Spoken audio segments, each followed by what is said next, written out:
Sir coaching లేకుండా job కొట్టలేమా? అబ్బా మంచి మాట అడిగారండి.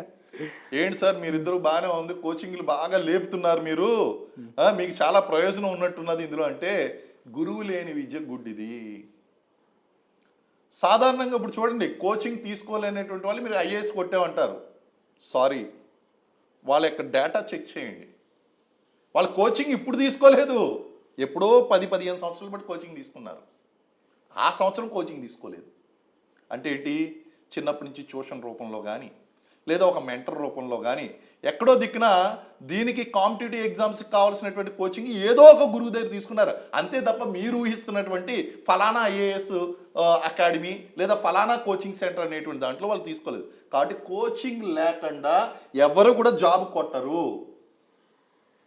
ఏమండి మీరు చిన్నప్పటి నుంచి పుట్టిన తర్వాత మీ అంతటా మీరే నేర్చేసుకున్నారు అంతేనా? గురువు లేకుండా ఏది జరగదు కదా సార్. గురువు లేని విద్య గుడ్డిది. అయితే మేము ఓన్ ప్రిపరేషన్ అంటారు. ఓన్ ప్రిపరేషన్ కరెక్టే, మీ కాలేజీలో టీచర్ అనే చెప్పాడు కదమ్మా, కాలేజీలో టీచర్ చెప్పాడుగా, ఆ ప్రొఫెసర్ చెప్పాడుగా, మెంటర్షిప్ అన్న తీసుకున్నారు కదా.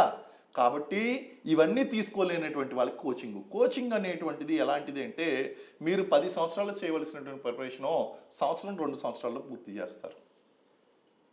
అండ్ కొంతమంది చిన్నప్పటి నుంచి కూడా ఈ కోచింగ్ తీసుకోకుండా జాబ్ కొట్టాను అన్నారు కదా, వాళ్ళకలా మీరు చిన్నప్పటి నుంచి ప్రిపేర్ కాలేదు. అర్థమైందండి? ఈవెన్ కోచింగ్ నేను ఎక్కడా తీసుకోలేదు అన్న వాళ్ళు కూడా ఆన్లైన్లో క్లాసులు విన్న వాళ్ళే మీరు చూడొచ్చారా?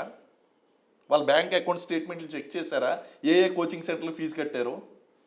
కాబట్టి కోచింగ్ అనేటువంటిది ఇది స్వార్థంతో మాట్లాడుతున్నటువంటి మాట కాదు.